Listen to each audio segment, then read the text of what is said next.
ছোট লোকের বাচ্চা, এত বড় সাহস তোর আমাদের বাড়িতে এসে তুই আমার হাজবেন্ডের গায়ে হাত তুলি? এত বড় সাহস তোকে কে দিয়েছে? তোর কোনো অধিকার নেই আমার হাজবেন্ডের গায়ে হাত তোলার। ওই ছোট লোক, তোর এত বড় সাহস, তুই আমার গায়ে হাত তুলেছিস? তুই আমার সৎ ভাই, আর তুই যে আমার ভাই এটাও আমার মাথার মধ্যে নাই। তোর আমি ভাই বলে স্বীকার করি না। তোকে বাড়ি থেকে বের করে দিয়েছিলাম, আজকে আবার আসছিস? হ্যাঁ, চুপ, একদম চুপ, আর একটা কথা বলবি না। আরে তুই যে আমার ভাই ভাবতে ঘৃণা লাগতেছিস। কি করতেছিস তুই? না, আমার বাবার সম্পত্তি তুই লিখে নিতে চল। এই আমি বেঁচে থাকতে এই সম্পত্তি আমার বাবার কাছে তুই লিখে নিতে পারবি না। সম্পত্তি তোর বাবার মানে? সম্পত্তি সব আমাদের, আমার মায়ের। আর তোর কিচ্ছু নেই, তুই ফকির, তুই রাস্তার ফকির। তোরা এ বাড়িতে কিচ্ছু পাবি না। যা বলছি বেরিয়ে যা। তাই চুপ, একদম চুপ সতীনের বাচ্চা।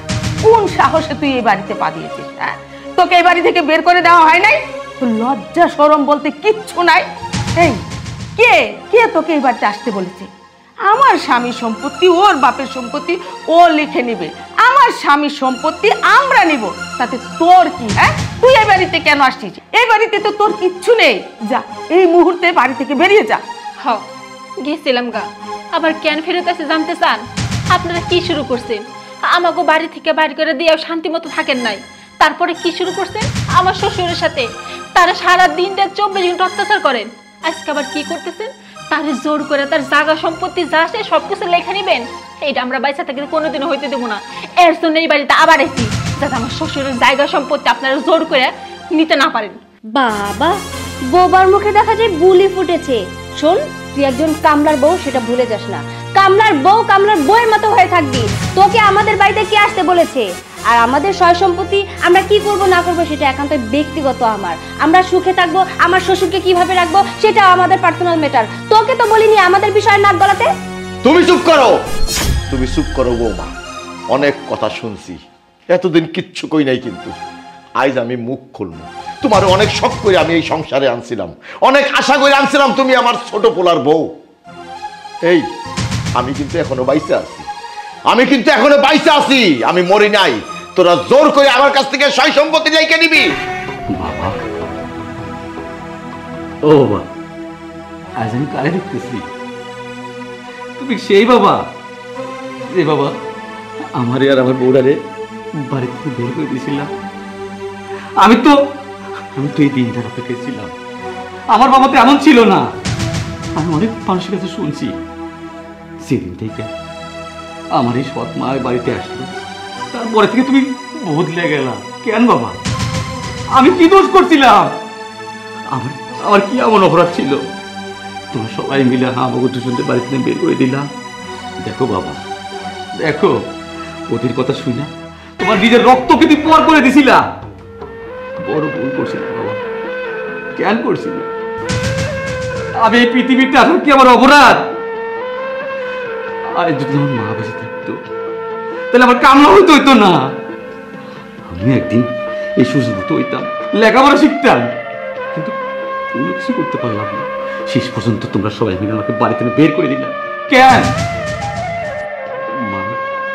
ও মা, তোমার কাছে কিছুই তো চাই নাই। আমি শুধু চাইছিলাম আমার মা নাই, তোমাকে মা ডাকতে চাইছিলাম, পাইন দিছি, একটু মাথা রাখতে চাইছিলাম, একটু সন্তানের আদর চাইছিলাম, আর কিছুই চাইনি।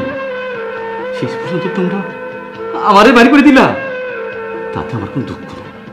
কিন্তু আজ যখন শুনলাম আমার বাবার সম্পত্তি আমারই ছোট ভাই লিখে নিতেছে, তখন আর মানতে পারলাম না। আমি আসলাম, এই জন্য আসলাম, আমার বাবার সম্পত্তি বিফলে যেতে দেব না। আমার বাপ দাদার পৈতৃক সম্পত্তি কারো হতে পারে না। এই সম্পত্তি শুধুমাত্র আমার বাবার, আর কারো না। ও বাবা, আমি ভুল করছি রে বাবা, আমি স্বীকার করতেছি। প্রথম ভুল করছি এই কাল নাগিনীর এই সংসারে আইনা, আর দ্বিতীয় ভুল করছি তোরে বাড়ির থেকে বাইর করে দিয়ে।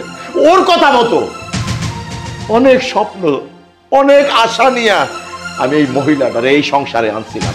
ভাবছিলাম যে আমার সর্দারে দেখভাল করব, সর্দারে মানুষ করব।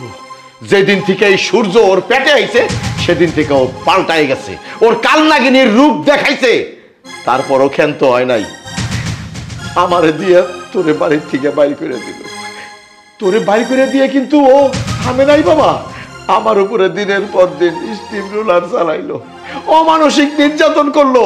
শুধু তাই না রে বাবা, আমারে ও এই বাড়ির থেকে বাইর করে দিল, আমার বাড়ির থেকে আমারে ওরা বাইর করে দিছে। তারপর আবার বেহায়ার মতো আমি আবার বাড়িতে আইছি। ওর শাশুড়িরে দিয়া আমারে পাউটি পায়, ওর শাশুড়িরে দিয়া আমারে হুকুম দেওয়া এই বাড়ির সমস্ত কাজ করার জন্য। সর্দার, তুই যদি আজকে ঠিক মতো না আসতি তাহলে এই দলিলে সই করে দিত। আমি আর ভুল করুম না, জীবনে ভুল করছি দুইটা না, আর ভুল করুম না। ওই খাড়াই রেছিস কেন? খাড়াই রেছিস কেন? তোরা তোরা তিনজন আমার বাড়ির থেকে বাইরে হয়ে যাবি, এখন বাইরে হয়ে যাবি। সূর্য, তুমি এভাবে হাঁ করে দাঁড়িয়ে থাকবে? এরা প্রত্যেকটা মানুষ মিলে আমাদের অপমান করছে, আমাদের এই বাড়ি থেকে বের করে দিতে চাচ্ছে। তুমি যদি এইভাবে মুখ বুজে থাকো তাহলে কিন্তু সত্যি সত্যি এবার আমাদের পথে নামতে হবে। কিছু একটা বলো। চুপ করো তুমি। এই কামলার বাচ্চাকে একবার ঘাড় ধরে বের করে দিয়েছি না, আজকে ওকে আমি জোতা পেটা করে বের করব। এখন যদি তোরা তিনজন বাড়িতে না বাইরে আস তাহলে কিন্তু জুতা পিটা করে কিন্তু আমি বাড়ির থেকে বাইর করব। আরে তুমি এসব কি বলতেছো? এই বুড়ো বয়সে আমি কোথায় যাব? কার কাছে থাকবো? কি খাবো? ভিক্ষা করে খাবি, ভিক্ষা করে। মনে ছিল না যখন আমার বাড়িতে বাড়ি করে দিছিলি, যখন সর্দার রে এই বাড়ি থেকে বাড়ি করে দিছিলি, তখন মনে ছিল না? এখন মাছ চাষ কেন? এখন কই যাবি, কি করবি সেটা আমি কিছু জানি না। আমার বাড়ির থেকে বাইরে যা। কি এখন হাঁ করে তাকিয়ে কি দেখছেন? আজকে আপনার জন্য আমি এই বাড়ির বউ হয়ে আমার রাস্তায় নামতে হচ্ছে। আমি কোনোদিনও এটা আশা করিনি যে এই বাড়ির বউ হয়ে আমার রাস্তায় নেমে মানুষের দুয়ারে দুয়ারে যেতে হবে। আমার শ্বশুর উনি একদম ঠিক কথা বলেছে। একটা সময় উনি অনেক আশা করে আমাকে এই বাড়িতে বউ করে এনেছিল, যাতে আমি ওনাকে ভালোবাসি, ওনাকে সেবা যত্ন করি, বাড়ির বউ হিসাবে এই বাড়িতে থাকি। কিন্তু না, আপনার জন্য এই বাড়িতে আমি বউ হিসাবে থাকতে পারিনি। এই প্রত্যেকটা মানুষের কাছে আমি এখন খারাপ হয়ে গেছি। আপনি তো খারাপ হয়েছেন, আপনার সাথে সাথে আমিও খারাপ হয়েছি। এই বাড়িতে বউ হয়ে আসার পর থেকে আপনি আমাকে সবসময় কানে বিষ ঢেলেছেন, যেই লোকটার সাথে যেন আমি সবসময় খারাপ আচরণ করি। আরে উনি তো আপনার হাজবেন্ড, আপনি খারাপ আচরণ করতেন, সাথে আমাকে দিয়েও করাতেন। শুনুন মা, কথায় আছে আল্লাহ ছাড় দেয় কিন্তু ছেড়ে দেয় না। আজকে তার ফল আপনি পাচ্ছেন, সাথে আমিও পাচ্ছি। এই যে মানুষটা আমার ভাসুর, উনিও কিন্তু এই বাড়ির সয় সম্পত্তির ভাগীদার। আপনি কি করেছেন? আপনি ঘাট ধাক্কা দিয়ে এই বাড়ি থেকে এই মানুষটাকে তাড়িয়ে দিয়েছেন। দেখেছেন, আজকে সেই মানুষটা এই বাড়িতে, আর আমরা রাস্তায় গিয়ে দাঁড়াবো। একেই বলে পাপ করলে তার শাস্তি পেতে হয়। আমরা পাপ করেছি না, আজকে তার শাস্তি আমরা পাচ্ছি। বাবা, আপনি আমার গুরুজন, আপনি আমাকে মাফ করে দিবেন। এতদিন আমার শাশুড়ির কথার মতো আমি আপনার সাথে অনেক খারাপ ব্যবহার করেছি। আমি চাই আপনি আমাকে মাফ করে দিবেন। এই লজ্জা করে না? ওই কেমন মহিলা তুই? লজ্জা করে না? এখন খারাই রেছস, বেরে যা।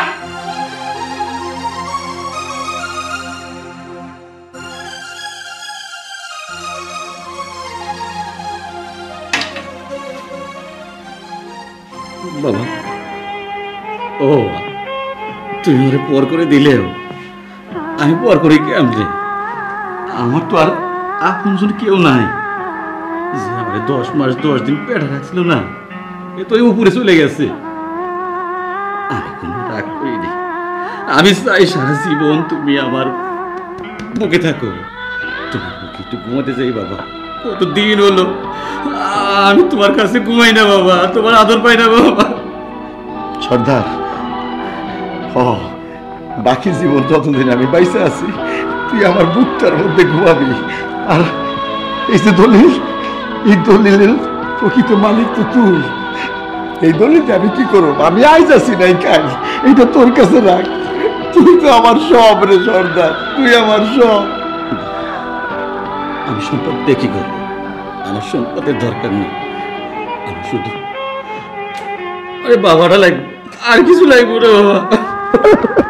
সর্দার।